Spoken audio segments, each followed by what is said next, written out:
शारदं भुजवदना वदना भुजैः सर्वदा अस्माकं सन्निधिं सन्निधिं क्रियात्। श्रीगुरुभ्यो नमः। नमस्ते भाई, सर्वेभ्यः नमो नमः। आचार्य जी, हिंदी में ही होगा ना? जी जी, हिंदी में। हाँ जी, अस्तु। सभी का हिम संस्कृति शोध संस्थान में स्वागत है। आज की टंकरी प्रवेशिका जो राष्ट्रीय कार्यशाला का उद्घाटन सत्र, जिसमें हम सभी लोग यहाँ पे उपस्थित हुए हैं, आप सभी का मैं हृदयपूर्वक अभिनंदन स्वागत करता हूँ। साथ ही साथ हमारे अतिथि महोदय आचार्य जी सभी लोग यहाँ पे उपस्थित हुए हैं, सभी का हृदयपूर्वक स्वागत मेरी तरफ से, हिम संस्कृति शोध संस्थान की तरफ से मैं सभी का स्वागत करता हूँ। साथ ही साथ इस कार्यक्रम के आरंभ की जो है मैं अ, आरंभ करने की अनुमति हमारे जो मुख्य अतिथि महोदय हैं उनसे मैं चाहता हूं कि हम इस कार्यक्रम को आगे बढ़ाएं। आचार्य जी, आपसे अनुमति की प्रार्थना है। जी, प्रारंभ कीजिए। धन्यवाद आचार्य। तो इस कार्यक्रम में सबसे पहले मंगलाचरण के रूप में मैं सुश्री पल्लवी नेगी जी को आह्वानित करता हूं, जो कि इस कार्यक्रम को निर्विघ्न तया समाप्ति के लिए मंगलाचरण का आरंभ करें।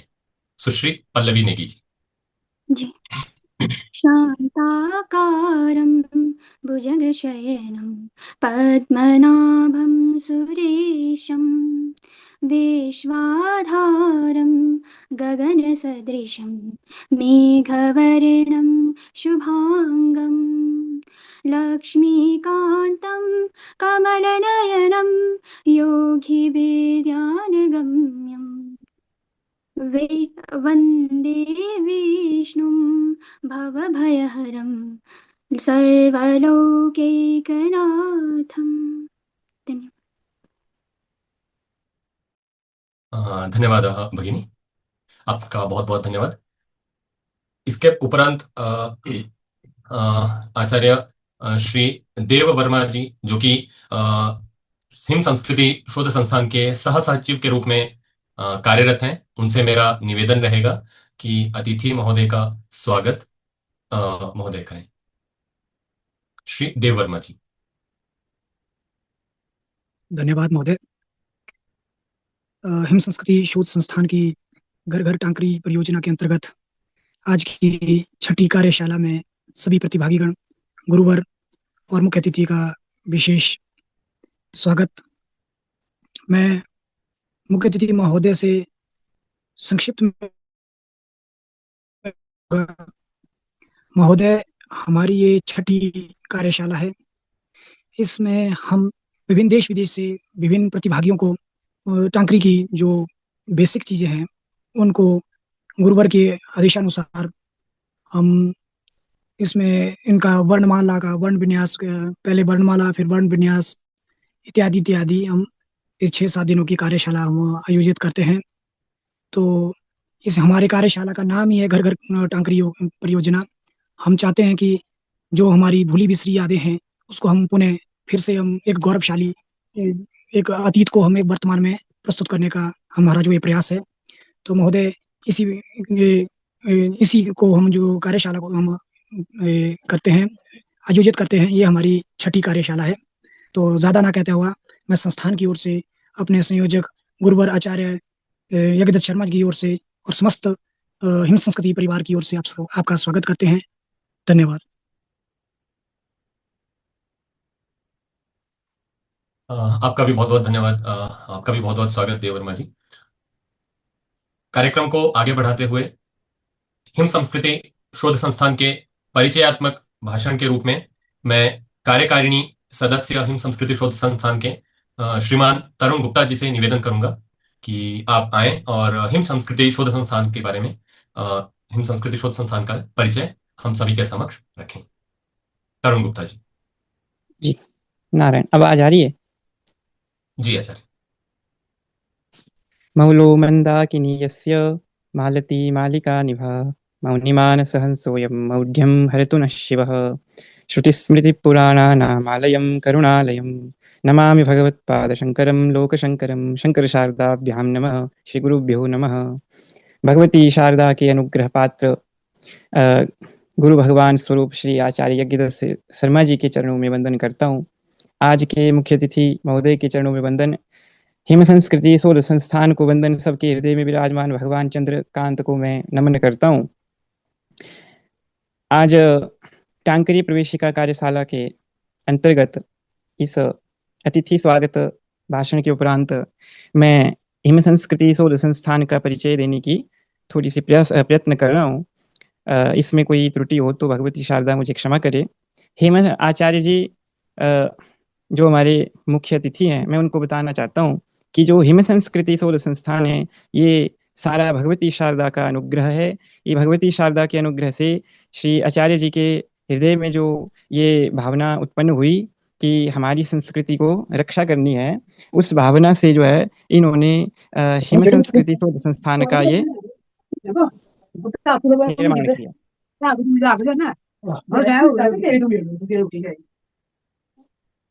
हिम संस्कृति शोध संस्थान का शाब्दिक अर्थ देखते हुए हिम संस्कृति और शोध संस्थान, हिम संस्कृति से यहाँ जो है तात्पर्य क्या है कि जो पश्चिमी हिमालय की संस्कृति है, जो वहाँ की परंपराएं हैं, जो वहाँ का आचार विचार है, उसका यहाँ पे ये वर्णन करता है। हिम संस्कृति शोध का अर्थ है कि किसी बात के जो है तत्व में जाना, किसी बात के गुण में जाना। तो इस शोध के अनेक अर्थ लिए जाते हैं, किंतु यहाँ पे ये अर्थ है कि हमारी संस्कृति के तह तक जाना, जो हमारी संस्कृति का जो तत्व है, जो उसमें आचार विचारों का जो तत्व है, वो क्या है।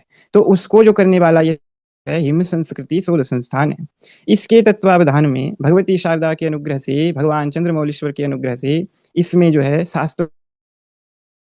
शास्त्रों का जानकारी और हमारी हिमाचल की पश्चिमी हिमालय की परंपराओं के बारे में जानकारी, उस परंपरा का संवर्धन, उसी के तत्वावधान में ये जो टांकरी है, इसको टांकरी न समझते हुए, केवल काला अक्षर न समझते हुए इन्होंने भगवती शारदा का स्वरूप इसको माना, क्योंकि शास्त्रों की आज्ञा है कि जो भी अक्षर हैं उसके एक एक देवता होते हैं, फिर उन देवताओं के प्रति अधिदेवता होते हैं। तो इसको जो है मातृका माना गया है। टांकरी आदि जो भी लिपियां हैं उनको जो है मातृका माना गया है। मातृका मान के, माँ मान के जो है इसकी सेवा जो है हिम संस्कृति शोध संस्थान के तत्वावधान में होती है। उसी सेवा का ये अभिन्न अंग जो है टांकरी प्रवेशिका जो है कार्यशाला है, जो कि 7 दिन तक चलती है। इससे पूर्व भी हिम संस्कृति शोध संस्थान से अनेक प्रकल्प हैं, जिसमें शास्त्र की रक्षा, आचार विचार की रक्षा, लोकाचार की रक्षा और वेद भगवान की रक्षा आदि जो है प्रकल्प इससे चलते रहते हैं। और इसका जो मुख्य उद्देश्य है हिमाचल की और पश्चिमी हिमालय की संस्कृति को, समृद्ध जो संस्कृति है उसका शोधन करना, परिष्कृत करना, जो इसमें विकृतियां आ गई उसको परिष्कृत करना, उसका संवर्धन करना, परंपराओं को जो है संरक्षित करना, परंपराओं का रक्षण करना, इसका जो है यह मुख्य कार्य है। और इस हिम संस्कृति शोध संस्थान के तत्वावधान में ही ये जो टांकरी का घर घर टांकरी योजना आदि जितने भी प्रकल्प चले हैं, इसमें ये टांकरी प्रवेशिका कार्यशाला भी इसका अंग है।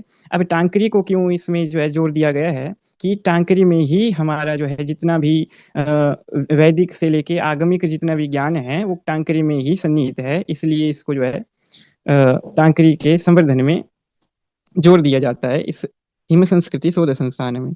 और ज्यादा ना कहते हुए सबके कल्याण की कामना करता हूँ। हर नमः पार्वती पतये, हर हर महादेव। आपका बहुत बहुत आभार तरुण जी। बहुत ही उत्तम रीत्या, बहुत ही उत्तम प्रकार से आपने हिम संस्कृति शोध संस्थान के स्वरूप को हम सभी के समक्ष रखा। आपका बहुत बहुत आभार। कार्यक्रम में आगे मैं हमारे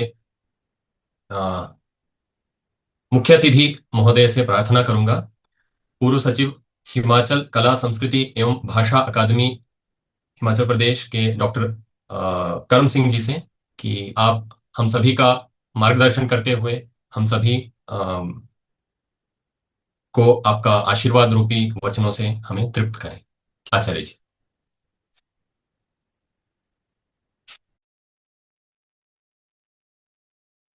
हिम संस्कृति शोध संस्थान के माननीय निदेशक एवं अध्यक्ष आचार्य देव यज्ञदत्त शर्मा जी, सह सचिव आचार्य देव वर्मा जी और कार्यक्रम के संचालक, जैसा हम सभी परिचित हैं कि हिम संस्कृति शोध संस्थान के माध्यम से संस्कृत संस्कृति के संरक्षण के लिए अनेक योजनाएं संचालित की जा रही हैं और विधिवत एक संस्थान का गठन करके योजनाओं को कार्य रूप दिया जा रहा है। काफी सोच विचार और विस्तृत विमर्श के पश्चात यह संस्था गठित की गई है, ये हम सभी जानते हैं।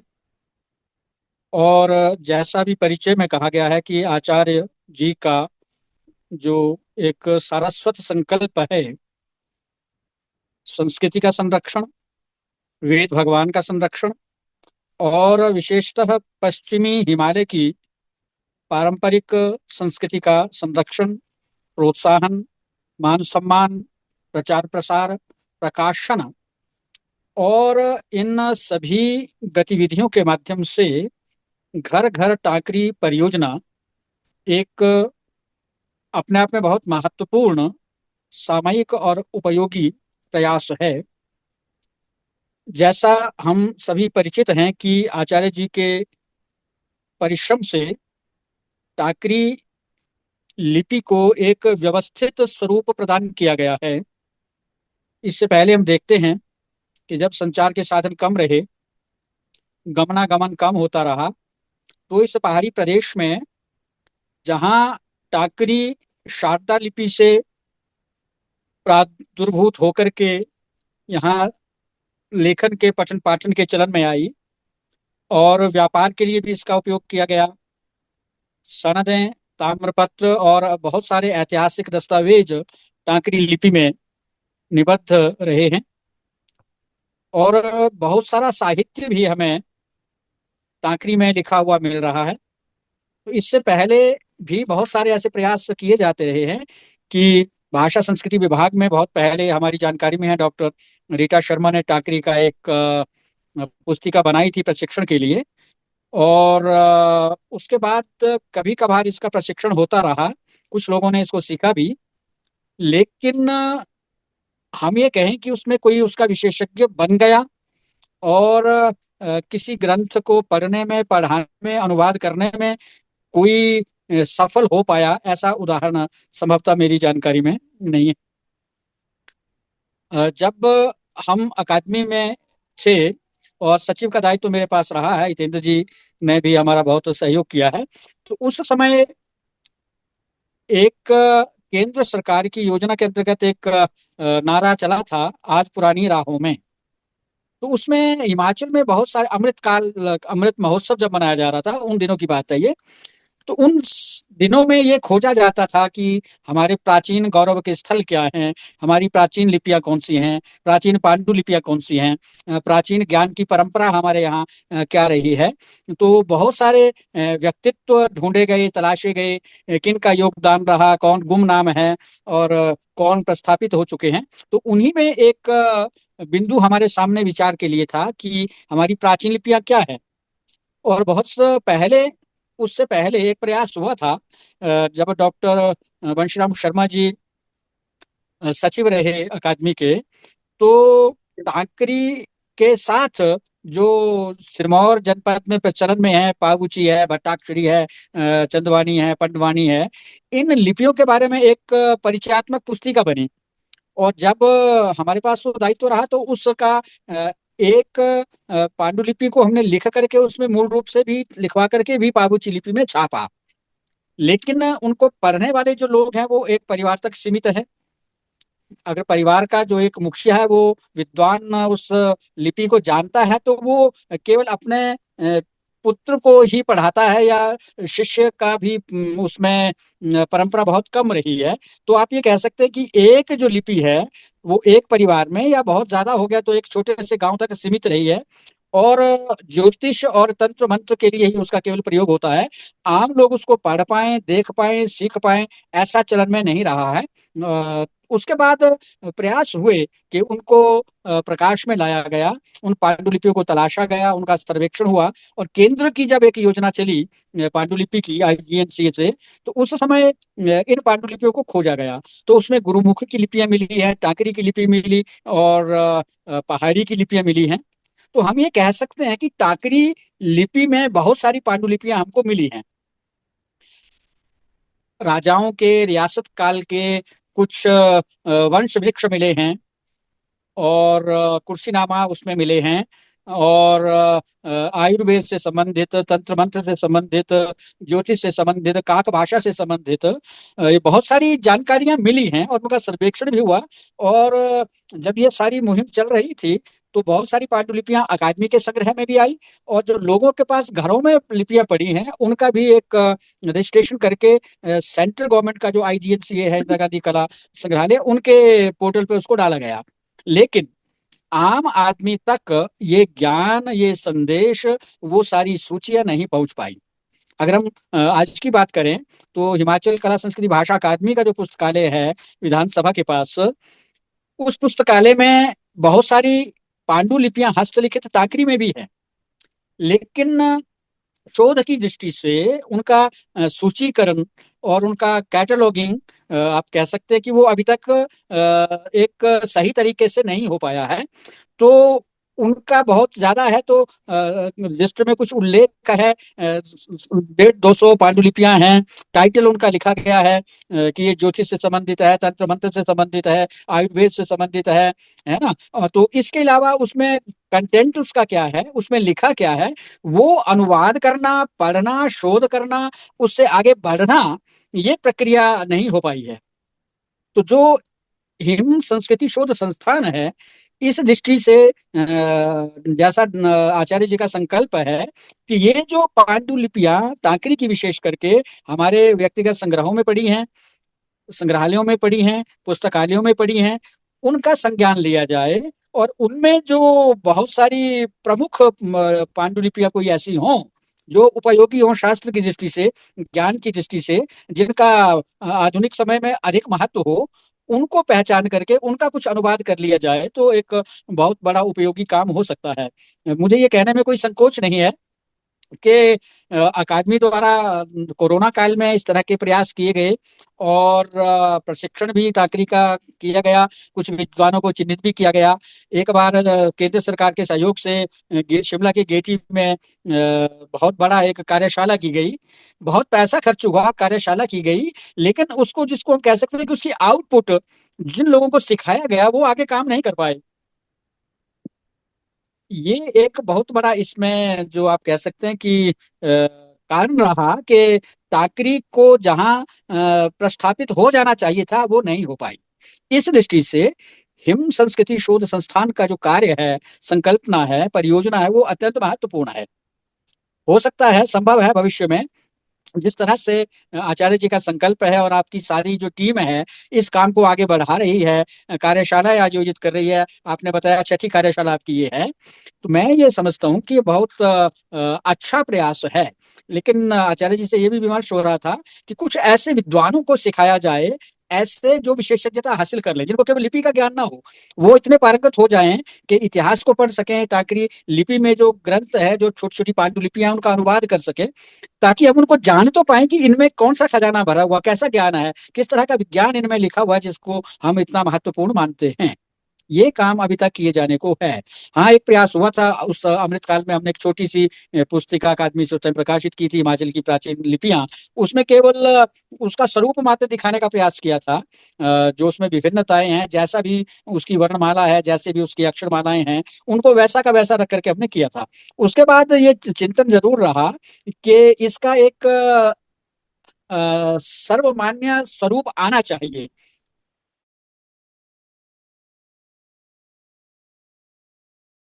तो जैसे मैं बात कर रहा था कि ये काम किया जाना चाहिए, और इस दृष्टि से जो हिम संस्कृति शोध संस्थान है वो बहुत उपयोगी, महत्वपूर्ण कार्य कर रहा है। और मैं तो ये समझूंगा, आचार्य जी के भी बात विमर्श करना चाहूंगा कि बहुत पहले किसी विद्वान ने कहा था कि पांडुलिपियां बहुत है, लेकिन कोई एक पांडुलिपि हम तलाशें, चयन करें, जो हिमाचल को राष्ट्रीय स्तर पर कहीं स्थापित कर पाए। तो टाकरी की दृष्टि से अब हम सोचें तो किसी ऐसी पांडुलिपि को भी हम तलाश सकते हैं कि जो उपयोगी हो, जिसका अनुवाद किया जाए, जिसको प्रकाशन में लाया जाए, तो उसमें हमारा जो स्थिति है वो बेहतर बन सकती है। बाकी मैं ये जरूर कहना चाहूंगा कि हिम संस्कृति शोध संस्थान का जो ये डॉक्टरी प्रशिक्षण का कार्यशाला का संकल्प है, ये आगे बढ़ना चाहिए। इसी के माध्यम से हम इन लिपियों की रक्षा कर पाएंगे, अधिक से अधिक लोगों तक सिखा पाएंगे, और जितने ज्यादा से ज्यादा लोग सीख पाएंगे उतना ये प्रचलन में हो पाएगा, और जितना अधिक इसका प्रचलन हो पाएगा वो हम सभी के लिए बहुत उपयोगी रहेगा। तो एक संस्थान के माध्यम से आचार्य जी ने एक अच्छी टीम का गठन किया है, अच्छे अच्छे विद्वान इसमें प्रतिभाशाली लोग शामिल हो रहे हैं, और उनका जो ये प्रयास है कार्यशालाओं की निरंतरता को बनाए रखने का, और जैसा कह रहे थे कि जिला स्तर पर भी हम करेंगे, प्रांत स्तर पर भी हम आयोजन करेंगे, तो इस तरह का आयोजन होता है और कुछ विद्वान हमारे पास अच्छे तैयार हो जाते हैं, टाकरी को पढ़ने वाले, पढ़ाने वाले, सीख करके औरों को भी सिखाने वाले। तब हम इसको अधिक से अधिक संस्थाओं तक पहुंचा पाएंगे, घर घर तक पहुंचा पाएंगे, और तब हिम संस्कृति शोध संस्थान का जो उद्देश्य है वो सही मायने में पूर्ण हो पाएगा। इतनी ही बात करके मैं आप सभी का, विशेष करके आचार्य जी का, हिम संस्कृति शोध संस्थान का, हितेंद्र जी का, आप सब जनों का अभिनंदन भी करना चाहूंगा, धन्यवाद भी करना चाहूंगा कि आपने इस कार्यक्रम में मुझे जोड़ने के लिए कहा और मुझे ये सौभाग्य मिला।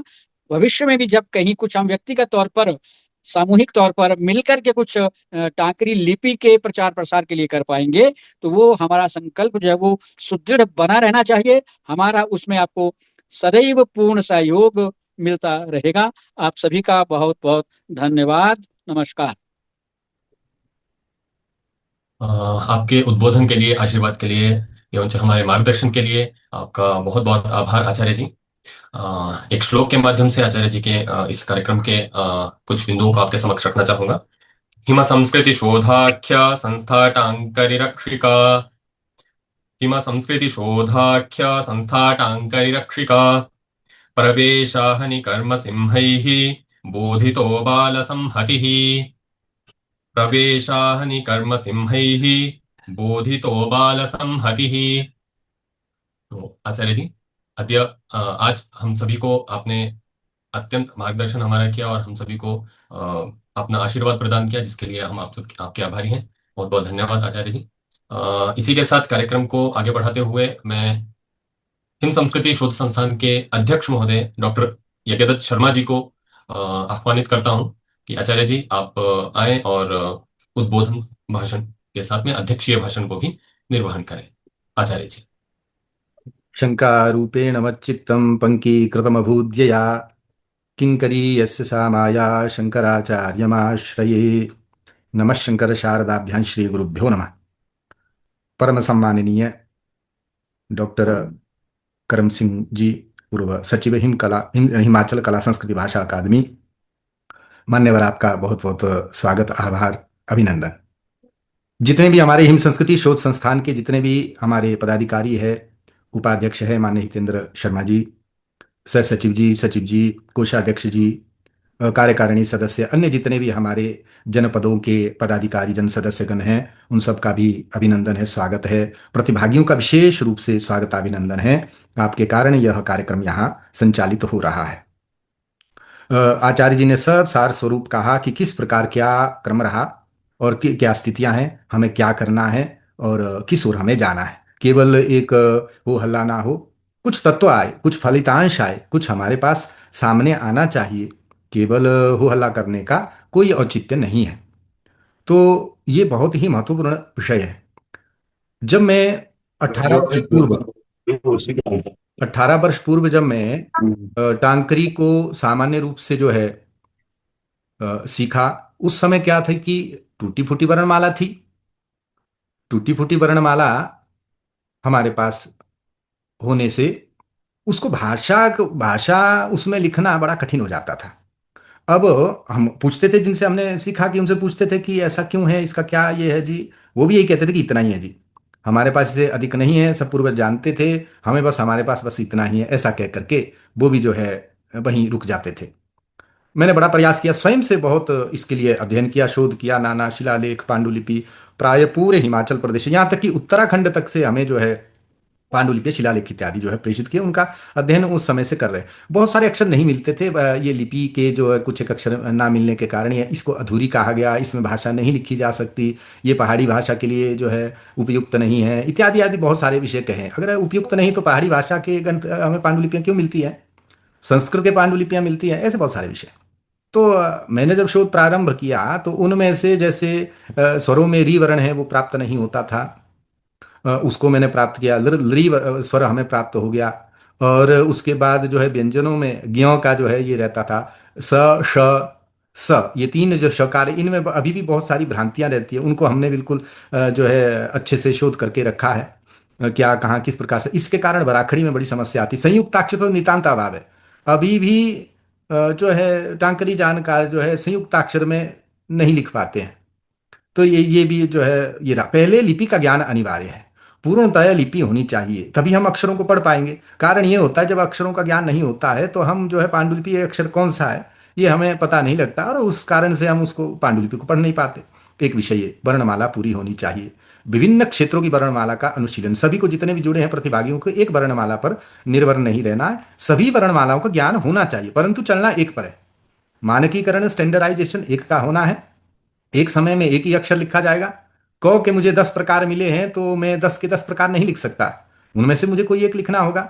तो इसलिए सभी प्रकारों को देखो, सभी भेदों को देखो, हर पांडुलिपि को पढ़ो, जानो, परंतु हमें एक मानकीकरण राज्य स्तर पे करना होगा। स्थानीय स्तर को मैं हमेशा कहता हूं, हमें जो है त्याग और स्वीकृति इस सिद्धांत पर चलना पड़ेगा। कुछ चीजें हमें त्याग करनी पड़ेगी, कुछ चीजें हमें स्वीकार करनी पड़ेगी। त्याग और स्वीकृति के सिद्धांत से चलेंगे तब हम जो है इसको मानकीकरण कर पाएंगे, ये राज्य लिपि के रूप में और जन जन की लिपि जैसे पहले थी। दूसरी टांकरी का एक महत्व है, क्योंकि हिमाचल प्रदेश में और भी बहुत सारी लिपियां हैं, टांकरी का ये महत्व है कि ये हर एक वर्ग के पास थी, हर एक वर्ग का विद्वान है उसके पास भी थी। एक जो है स्वर्णकार है उसके पास भी है, लौहकार है उसके पास भी ये लिपि रहती है, जो ऑफिशियल कार्य करने वाले हैं काहित वगैरह उनके पास भी होती है, राजाओं के यहाँ भी है, रंक के पास भी है। टांकरी लिपि का ये विस्तार है, ये महत्व है कि ये जो है हर एक वर्ग की लिपि रही है, इसलिए इस लिपि को जो है हमें संरक्षित और संवर्धित करना चाहिए। अन्य लिपि का भी संरक्षण संवर्धन करना ये तो हमारे संस्थान के मूल में है ही, अन्य लिपियों का भी संरक्षण इसमें होगा। टांकरी पूरे जो है हिमाचल प्रदेश के ये में रही है, इसलिए इसका भी विशेष करके हम संरक्षण कर रहे हैं। शारदा का भी अध्ययन सबको करना, बिना शारदा के हम टांकरी को नहीं समझ सकते हैं, ये भी जो है मुख्य विषय हमें जानना चाहिए। और उसके बाद है विभिन्न लिपि। अब हम पांडुलिपि कैसे पढ़ पाएंगे? देखिए, पांडुलिपि पढ़ना इतना सरल कार्य नहीं होता है। क्यों? क्योंकि पांडुलिपि जो लिखी रहती है वो उनके लिखने का जो पुराना क्रम है वो क्रम ऐसा है कि एक एक अक्षर जो है क्रम से लिखा जाता है, एक एक अक्षर, उसमें जो है कहाँ से प्रारंभ हुआ कहाँ समाप्त हुआ ये जो है पता नहीं लगता है। क्योंकि लिखने वाले ने, होता क्या है आपने देखा होगा देवनागरी में होता क्या है कि जो एक पद है, जैसे राम है, आपने लिखा ना राम की जय, जब आप ऐसा लिखते तो राम ये जो है इकट्ठे होते हैं, की थोड़ा सा दूर होता है, जय उससे भी दूर है, तो ये 3 पद है। जब टांकरी में लिखेंगे तो ये तीनों एक समान लगते हैं, एक समान ये में रहते हैं, और ऐसे बहुत सारे वाक्यों के रहने से जो है उसका अर्थ कर पाना बड़ा कठिन हो जाता है। इसलिए टांकरी के पांडुलिपियों को पढ़ना बड़ा कठिन हो। दूसरा कारण यह है कि हर एक लेखक जिन्होंने भी पांडुलिपि को लिखा उसके लेखक के अपना सुलेख अलग अलग है। देवनागरी में देखिए आप, सुलेख अलग अलग है सबका, तो उसी प्रकार से टांकरी के जितने लेखक हुए उनके अपना सुलेख भी अलग अलग रहा। इसलिए कईयों का अच्छा सुलेख है, कईयों का जो है थोड़ा बुरा सुलेख है। तो इस सुलेख के कारण जो सबसे जो बुरा सुलेख है वो राजकीय कार्यों में जो हम टांकरी जो प्रयोग होती थी, जैसे बेनामा किया गया है, अथवा दान किसने किया, भूमि का दान किया है, अथवा किसी भी प्रकार का जो रियासत काल में राजाओं के यहाँ जो है ये रहते थे डॉक्यूमेंट जिसको हम कहते हैं भू राजस्व इत्यादि से संबंधित, उनमें इतना जो है लेख होता, जल्दी जल्दी लिखते थे। कई बार आ की मात्रा दूसरी तीसरी लाइन, ओ की मात्रा तीसरी लाइन से भी ऊपर चली जाती थी। हलंत लिखेंगे तो नीचे वाले 2 लाइन के नीचे हलंत चला जाता था, जल्दी जल्दी लिखते थे। तो इस प्रकार से ये एक लिखने का जो उनका ये था, इस कारण से उस जो है पांडुलिपि को पढ़ना बड़ा कठिन होता है।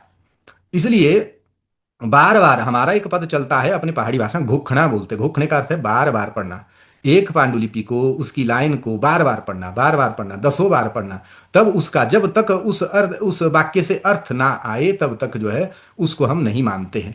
कोई भी अक्षर, ये मान लीजिए अ है, ये आ है, ये क है, ये अक्षर हम कब जो है डिफाइन करते हैं? जब पांडुलिपि शिलालेख काष्ठ धातु आदि लेख से हमें पढ़ते हुए अर्थ प्राप्त हो रहा हो, तभी ये अक्षर इस स्वर के लिए प्रयुक्त हुआ, ऐसा हम निश्चित करते हैं। इसलिए अर्थ का आना अत्यंत अनिवार्य है। टांकरी के बहुत प्रकारों का ज्ञान हमें होने चाहिए, और वहाँ की भाषा, क्षेत्रीय भाषा, पहाड़ी रियासतों में जो पहाड़ी भाषा प्रयोग की है वो मंडियाली, कांगड़ी अथवा पंजाबी इसके समकक्ष जो है वो भाषा रही है, जो कि उसका प्रयोग जो है हर एक जो है आपकी क्षेत्रीय भाषा क्या, जैसे मान लीजिए स्वराज क्षेत्र है तो स्वराज क्षेत्र में स्वराजी भाषा जो है डॉक्यूमेंट वाली भाषा नहीं है, साहित्य की भाषा वो नहीं है, वो केवल सामान्य बोलचाल की भाषा है। जो हमारे साहित्य की भाषा है हमारे यहाँ मंडियाली रही है, कुल्लू हो, सिराज हो, मंडी हो, ये सारा जो मंडियाली भाषा में हमारी सारी पद्धतियां हमें मिलती है। इसलिए भाषा का ज्ञान आपको होना अनिवार्य है। सबसे अधिक भाषा में संस्कृत का ज्ञान अनिवार्य है, क्योंकि संस्कृत के शब्द हैं, अगर आपको पता नहीं होगा तो आप जो है उस पांडुलिपि में क्या लिखा है ये पता नहीं लगेगा, ये भी अनिवार्य है। ये सारी चीजें हमें पता होनी चाहिए। उसके बाद जब इन सब चीज़ों पे हम अपनी गति बनाते हैं तो हमें पांडुलिपि जहाँ जहाँ हमारे पास है उनको हम लाएं, उनको सबसे पहले पीडीएफ बनाएं। आप हो सके तो पांडुलिपि हमें दे सकते हैं, हम उनको जो है अपने संस्थान में सुरक्षित रख करके उनके पीडीएफ इत्यादि बनाकर उस पर शोध करते हैं। आपके ही नाम से वो संरक्षित रहेगी। हमारा किसी प्रकार का लोभ लालच अथवा ये नहीं है, हम केवल संरक्षण की दृष्टि से कहते हैं। अथवा आप स्वयं करिए, कुछ एक मर्यादा ऐसे पांडुलिपि की मर्यादा ऐसी है, उसमें विद्या विशेष होती है जिसको हम जो है सार्वजनिक नहीं कर सकते। हम उसको हम उन सबको हम कहते हैं कि उसको सार्वजनिक का ना करके, विद्या गुप्त होती है, देवता से संबंधित अन्य बहुत सारी हमारी मर्यादाएं हैं, तो उन मर्यादा को रक्षित करते हम आपको जो है टांकरी सिखाएंगे और उस पर जो है आपका मार्गदर्शन करेंगे। आपको सीखिए, अपनी परंपरा को चलाइए। विशेष रूप से हम क्या फलितांश लाए इसके लिए तो पांडुलिपि हमें देखनी पड़ेगी जगह जगह जहां पांडुलिपि हमारे पास। मेरे पास अभी पांडुलिपि, प्रश्न शास्त्र, ज्योतिष शास्त्र, आयुर्वेद, मंडी से मुझे आयुर्वेद भी प्राप्त हुआ है, पांडुलिपि, मंत्र है, तंत्र है, ये सब शास्त्र हमें यहाँ प्राप्त हुए। कथा कहानियों के भी हमारे पास है। किन्नौर गया तो किन्नौर में मुझे जो है महाभारत, स्वर्गारोहिणी इत्यादि जो है ग्रंथ वहां भी मिले, कुछ मंत्र तंत्र के वहां भी ग्रंथ मिले, और भी बहुत सारे विषय हैं। उन उन विषयों को हम संकलित कर रहे हैं। मैं व्यक्तिगत रूप से जो है शोध कर रहा हूँ, एक एक पांडुलिपि, एक एक अक्षर पर उसकी सूची भी बना रहा हूँ, और उनको आगे हम उसी भाषा, जैसे मुझे मंडी से एक वृद्ध गर्ग, ज्योतिष में वृद्ध गर्ग संहिता मिली है। वृद्ध गर्ग संहिता वर्तमान में ज्योतिष, हम जो वर्तमान में ज्योतिष का कार्य करते हैं, इस वृद्ध गर्ग संहिता हमें नहीं मिलती है। तो वो वृद्ध गर्ग संहिता के ऊपर मैं कार्य कर रहा हूं, वो भविष्य में हमारे जो है काम में आएगी, उसके ऊपर शोध हो रहा है, और उसको हम फिर से हम जो है प्रिंट उसी में करेंगे, टांकरी में करेंगे, देवनागरी का भी उसमें जो है स्थान देंगे। और इसलिए हम टांकरी सबको सिखा रहे हैं। अपनी लिपि को सीखना चाहिए, संस्कृति को सीखना चाहिए। भोटी वाले को देखिए, बौद्ध समुदाय हमारे, वो अपनी लिपि को नहीं छोड़ते हैं, अपने मठ मंदिरों में उसका प्रारंभ करते हैं। हमारे सिख समुदाय को देखिए, वो अपनी गुरुमुखी को नहीं छोड़ते हैं, जबकि गुरुमुखी पर टांकरी के बाद आई है, और गुरुमुखी से टांकरी समृद्ध रही है। और उसके बाद भोटी जो है सब जगह चले। हमें इनसे सीखना चाहिए कि अपनी लिपि के प्रति हम किस प्रकार से श्रद्धा, विश्वास, निष्ठा रखें। ये अनिवार्य विषय है, टांकरी को सीखना अनिवार्य है। हमने हिम संस्कृति शोध संस्थान की ओर से टांकरी के 4 स्तर है ये पढ़ाने के, टांकरी को सीखने के। प्रथम स्तर है कि हम आदर्श वर्णमाला आपको सिखाते, क्योंकि अक्षर अलग अलग कई प्रकार के लेखन भेद से हमें मिलते हैं, तो एक समय में हम एक को ही पढ़ाते। सबको पढ़ाने से जो प्रथम स्तर पे जो है भ्रम होता है, इसलिए यहाँ हम क्या पढ़ाएंगे, आपको आदर्श वर्णमाला पढ़ाएंगे। दूसरे स्तर में उनके वेरिएशन अलग अलग कैसे मिलते हैं, और उसके साथ पांडुलिपि का भी हम जो है आपको बोध करवाते हैं। ऐसा तीसरा स्तर है, पूरा एक क्रम है। एकदम आप सोचेंगे कि भाई एकदम जो है हम पांडुलिपि पढ़ पाएंगे, ऐसा नहीं होता है। मुझे 18 वर्ष लगे हैं, और ये कुछ सरल कार्य नहीं होता है। पांडुलिपियों के लिखने का इतना जो है बुरे हाल भी कई बार होते लेखक के, जो पढ़ना बड़ा कठिन होता है, और आग्रह लोगों का रहता है कि जल्दी जल्दी सिखाइए, जल्दी करिए। एक तो धैर्य रखना है, क्या अगर स्वीकृति के सिद्धांत पर चलना है। हम आज देखेंगे, आज से ही हम प्रारंभ करते हैं। थोड़ा कार्यक्रम में हमारे कुछ विलंब हुआ, ये नेटवर्क की समस्या रही, तो उसके लिए हम क्षमा चाहेंगे। मैं कहना मुझे बहुत कुछ है, मैं बीच बीच में कहता रहूंगा, समय भी व्यतीत हो ही रहा है। हम कक्षा में सीधा चलेंगे, और मैं अभी जो है आप सब आए, आप पधारे, अन्य हमारे सदस्य जन जितने भी हमारा सहयोग कर रहे हैं, और विशेष करके मुख्य अतिथि जी हमारे जुड़े, हमने निवेदन किया कि आप आइए और हमें जो है हमारा मार्गदर्शन करिए। हम जो है धरातल पर, हम केवल बात नहीं कर रहे, केवल ऑनलाइन पे नहीं है, हम धरातल पर कार्य करने का प्रयास कर रहे हैं, और हम अपनी टीम बना रहे हैं। हम 4 एक प्रशिक्षु ऐसे बने जो कि टांकरी के हर एक प्रकार को पढ़ना सीखे। तो ऐसे नहीं होगा, आपको जुड़ना पड़ेगा, आपको थोड़ा श्रम करना पड़ेगा। ऑनलाइन जुड़िए, मैं ऑफलाइन समय नहीं दे पाता हूँ, ऑनलाइन जुड़िए। ऑनलाइन हमारे पास जो पांडुलिपि, आपके पास पांडुलिपि, उनको पढ़ना सिखाऊंगा, लिखना सिखाऊंगा, और आप कम से कम जो हम सिखाते उसको लिखते रहिए। प्रतिदिन कम से कम 1 या 2 या 3 वाक्य तो कम से कम लिखिए। आप लिखेंगे, क्योंकि मातृका जो अक्षर है ना, वो बुद्धि में बैठना चाहिए। जब बुद्धि में बैठ जाता है तब आप पढ़ पाएंगे, अन्यथा बार बार आपको टेबल देखना पड़ेगा कि औ के लिए क्या है वो, तो ये समस्या होती है। इसलिए वो बुद्धि में कैसे बैठेगा, बार बार अभ्यास करना, उसमें लिखना, उसको पढ़ना। इसलिए हम जो है अपने सोशल मंचों में बहुत सारे जो है हम ये डालते रहते हैं, दैनिक शब्दावली है, कार्टून है, दूसरी चीजें, ताकि आप पढ़ें, उसको पढ़ें, उसमें क्या लिखा उसका अभ्यास करें, तभी हो पाएगा। और हम अगर अभ्यास करेंगे, निरंतर अभ्यास से होगा, केवल बातें करने से नहीं होगा। और मैं चाह रहा हूँ आप अभी जुड़े हैं तो निरंतर जुड़े रहिए। हमारा ये भी प्रयास है, दैनिक कक्षा हमारी होती थी, प्रतिदिन दैनिक कक्षा हो, जो आपकी जिज्ञासाएं हो उनका हम समाधान करें, शुद्ध रूप से हम लिखना सीखें। शुद्ध रूप से लिखना टांकरी को अभी तक भी नहीं आता है, तो हम शुद्ध रूप से आपको टांकरी लिखना सिखाएंगे। मैं भाषण नहीं करते हुए अब जो हम सीधा कक्षा में चलेंगे, और कार्यक्रम का जो धन्यवाद ज्ञापन करवा दीजिए। और आप सबका मैं बहुत बहुत अभिनंदन आभार करता हूँ। उसके बाद हम कक्षा में चलेंगे सीधा। मैं वाणी को विराम देता हूँ। जयतु टांकरी मातृका। सभी को नमस्कार। धन्यवाद आचार्य जी। आपका बहुत बहुत आभार, बहुत बहुत धन्यवाद। एक श्लोक के माध्यम से आपके भाषण को मैं समराइज करना चाहूंगा कि अध्यक्षीय वचोभिरद्य महता दैवेनोद्बोधिता आचार्यैर्यज्ञदत्तैः पाठिता टाङ्क्री मातृका त्याग स्वीकृति पालनेन महदाश्रमेण च रक्षिता इच्छा शक्ति मनोव्यापार कर्म द्वारा इमं पठ्यताम्। तो एवं सर्वे भी इस प्रकार से हम सभी इच्छा शक्ति और मनोव्यापार के द्वारा टांकरी मातृका का अध्ययन करेंगे। इसी ध्येय से हम सभी लोग जुड़े हुए हैं और इस कार्यक्रम में और संपूर्ण कार्यशाला का हम अंश रहेंगे। ये भी एक निवेदन हम सभी से रहेगा। इसी के साथ कार्यक्रम की समाप्ति की ओर अब बढ़ते हैं। इस कार्यक्रम के धन्यवाद ज्ञापन के लिए मैं हिम संस्कृति शोध संस्थान के सचिव श्रीमान ध्रुव ठाकुर जी को मंच पे आह्वान करता हूं कि आचार्य आप आए और सभी का धन्यवाद यहाँ पे ज्ञापन करें। सभी को मेरा नमस्कार। मैं ध्रुव ठाकुर हिम संस्कृति शोध संस्थान परिवार की ओर से आज के हमारे कार्यक्रम के मुख्य अतिथि श्रीमान करम सिंह जी का बहुत ही धन्यवाद ज्ञापित करता हूं कि उन्होंने हमें अपना अमूल्य समय जो है वो प्रदान किया। साथ ही हमारे संस्थान के अध्यक्ष डॉक्टर योगेश शर्मा जी एवं उपाध्यक्ष श्री हितेंद्र शर्मा जी का भी मैं धन्यवाद ज्ञापित करना चाहता हूँ। संस्थान के सचिव, सह सचिव, कोषाध्यक्ष एवं कार्यकारिणी के सदस्यों, कार्यकारिणी के सभी सदस्य एवं सभी जनपद समिति के सदस्यों का भी मैं धन्यवाद ज्ञापित करना चाहता हूँ। और विशेष रूप से इस कार्यशाला के जो हमारे प्रतिभागी हैं उनका मैं धन्यवाद करना चाहता हूँ, जिनकी वजह से ये कार्यशाला जो संभव हो पा रही है। और मैं ज्यादा न कहता हुआ यही अपनी वाणी को विराम देता हूँ। जयतु टांकरी मातृका। धन्यवाद आचार्य, आपका भी बहुत बहुत धन्यवाद। इस प्रकार से इस कार्यक्रम का आचार्य जी शांति मंत्र अभी करेंगे या फिर कक्षा के अंत में ही होगा? कक्षा के अंत में कर लेते हैं, कक्षा हम प्रारंभ करते हैं। ठीक है, तो आचार्य जी पूरी तरह से कक्षा आपको समर्पित है। नमो नमः। नमस्कार, बहुत बहुत धन्यवाद।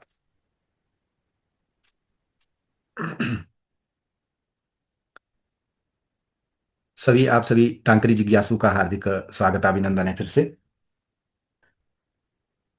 हम जिस लिपि के विषय में आप ध्यान पूर्वक सुने, आपको क्या चाहिए पहले पढ़ने के लिए? एक तो चाहिए आपके पास कोई बॉल पेन हो, कच्ची पेंसिल होगा।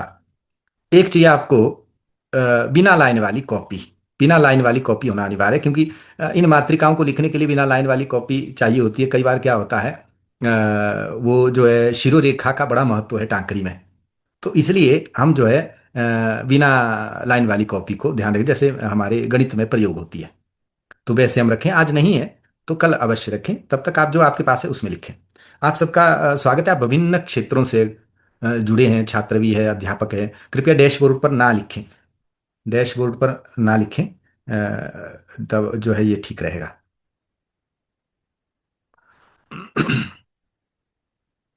तो देखिए होता क्या है कि लिपि के संदर्भ में जितना भी ये विषय चला है, लिपि के एक तो हमारा पारंपरिक सनातन का इतिहास है, दूसरा है आधुनिक इतिहास, पाश्चात्य प्रभावित इतिहास। जो आधुनिक इतिहास है उसमें क्या कहते हैं, यहाँ इतिहास से भी जुड़े हुए होंगे, मैं कुछ चीज़ें ऐसी बोल देता हूँ, उसमें ज़्यादा हृदय में उनको नहीं लेना है, हम केवल खुले मन से चर्चा करेंगे, उसको चर्चा के रूप में ही लेना है। आधुनिक इतिहास में ये होता है कि आधुनिक इतिहास में हमारे विचार होता है कि सबसे पहले शिलालेख कब मिला है, तब से पहले जो है हम फिर उस पर हम विचार करते, शिलालेख कोई पांडुलिपि हो उस पर विचार करके उसका क्या सन संबत क्या है, उसके आधार पर हम उसका जो है समय का निर्धारण करते हैं। हमारे जो भारतीय परंपरा है, वैदिक परंपरा है, उसमें क्या है, उसमें इतिहास का क्रम है अनादि निधनत्व। जैसा हमारा सनातन है, कभी न इसका आरंभ का पता है न समाप्ति का पता है, तो ऐसे ही हमारे जो है सनातन में हम विचार करते हैं। तो लिपि कब से है, तो आधुनिक परंपरा में जब हमें कहीं शिलालेख इत्यादि मिला, तब से उसका हम जो है काल निर्धारण करते हैं सामान्य रूप से।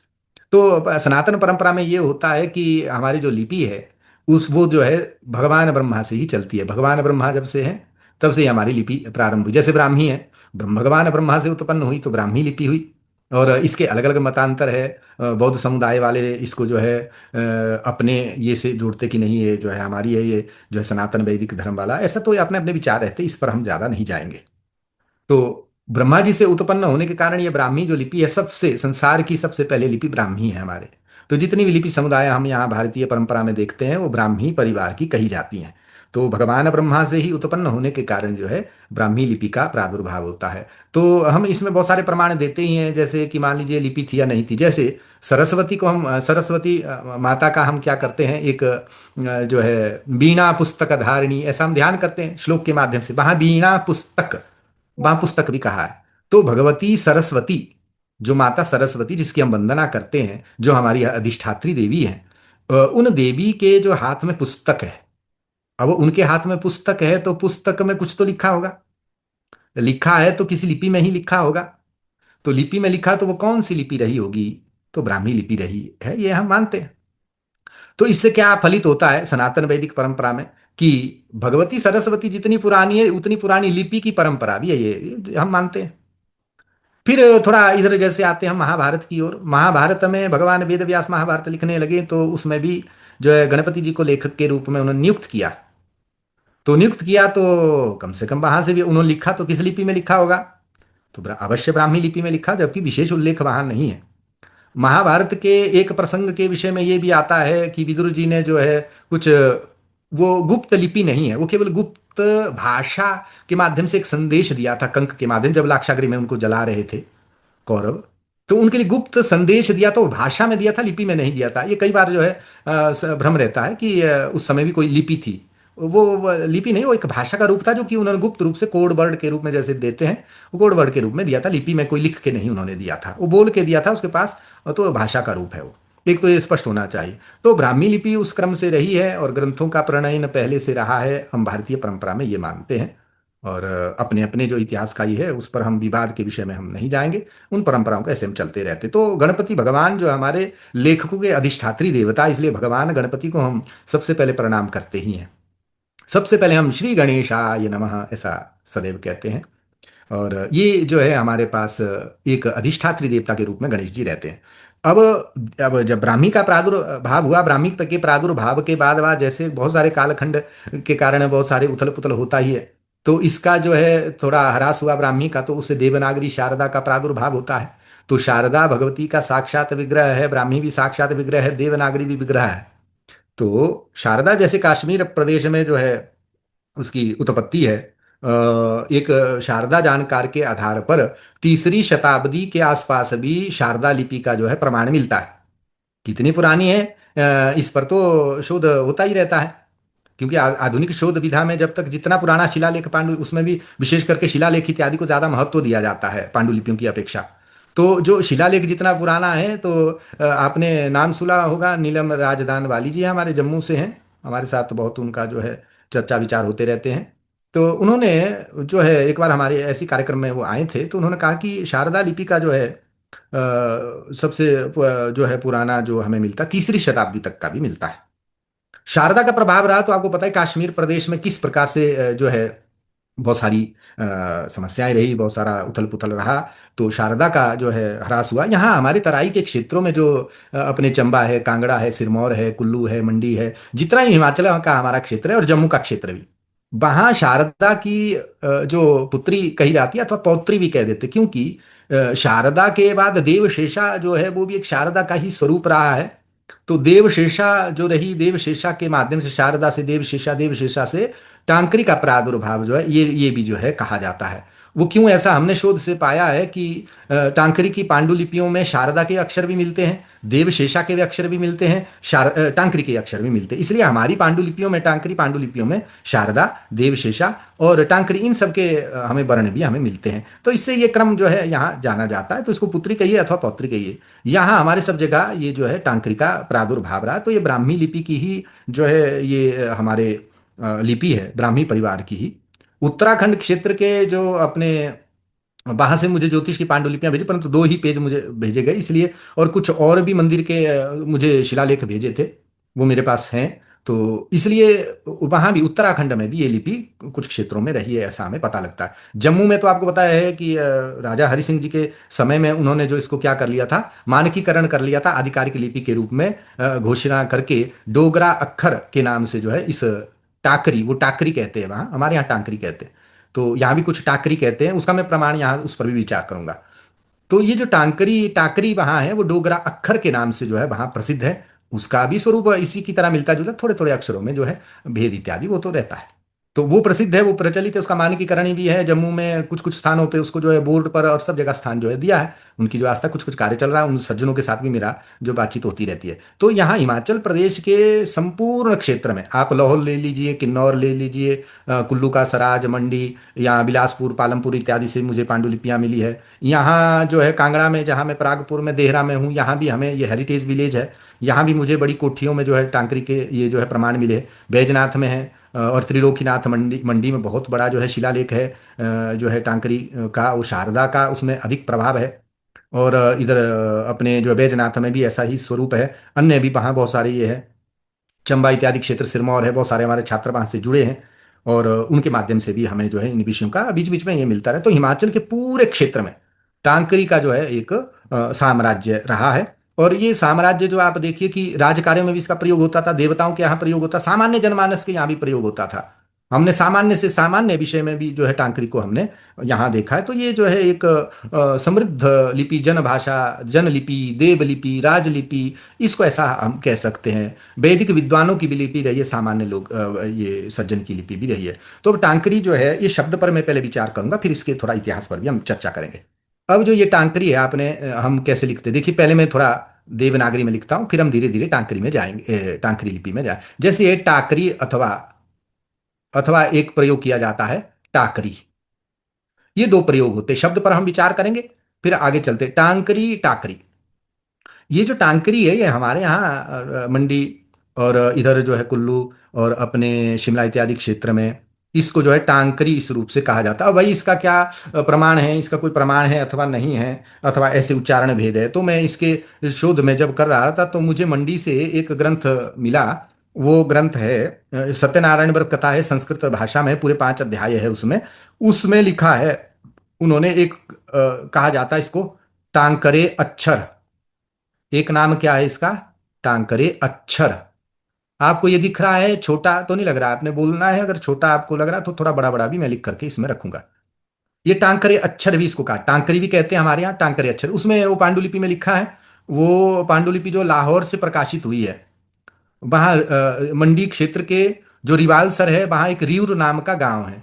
वहाँ रियूर नाम के गांव से उपाध्याय हुए, देव शर्मा नाम करके उपाध्याय हुए, उनके यहाँ से जो है वो उन्होंने लिखा है और लाहौर से छपा है।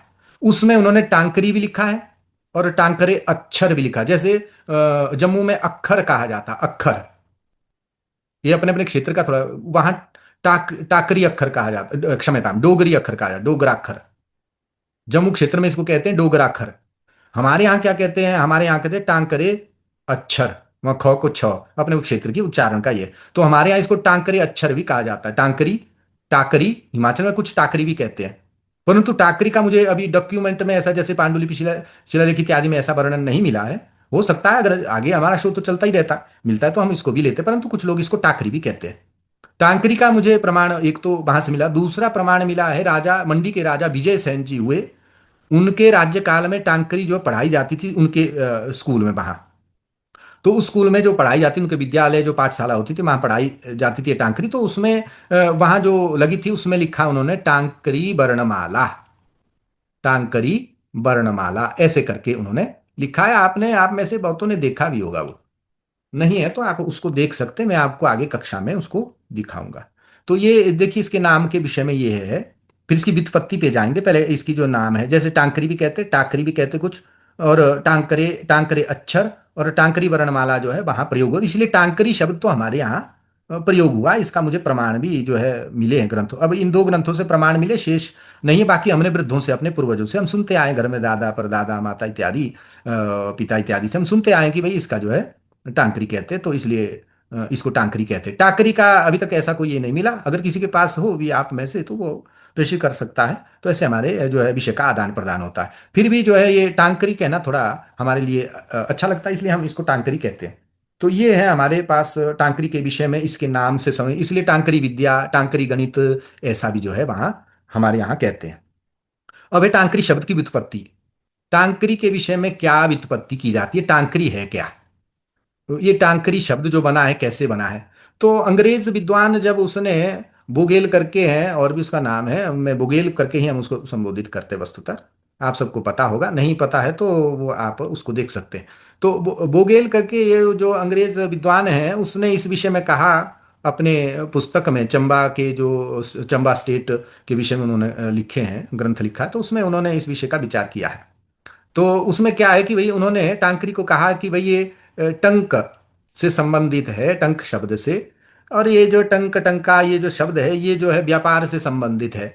महाजन जो होते हैं अर्थात वैश्य वर्ग जो होते, जो व्यापार का कार्य करते थे, उनसे संबंधित, क्योंकि व्यापारी लोग इसका प्रयोग करते थे, ऐसा उनका मत है वहाँ। एक तो ये उन्होंने वहाँ दिया है। दूसरा अर्थ उन्होंने दिया ये कि भाई ये जो टांकरी है, ये जो ठाकुर लोग जो यहाँ पहाड़ी हिल स्टेट में थे, जो कि जागीरदार थे, जो कि यहाँ के राजा ठाकुर इत्यादि थे, वो इसका प्रयोग करते थे अपने ऑफिशियली रिकॉर्ड के लिए, रेवेन्यू इत्यादि के लिए इसका प्रयोग करते थे। इसलिए भी वो संस्कृत का शब्द है ठाकुर, इसलिए उस जो है संस्कृत के शब्द जो है ठाकुर, ठाकुर इस प्रकार से उन्होंने लिखा है वहाँ, क्योंकि संस्कृत का कितना ज्ञान है पता नहीं, परंतु उन्होंने लिखा कि भाई वहाँ उससे भी जो है इसका जो है टांकरी ऐसा जो है अर्थ हो सकता है। ये दो चीजें उन्होंने वहाँ लिखी, और इस चीज को जो है शारदा एंड टांकरी स्क्रिप्ट करे रीजन इत्यादि ग्रंथ लिखा है।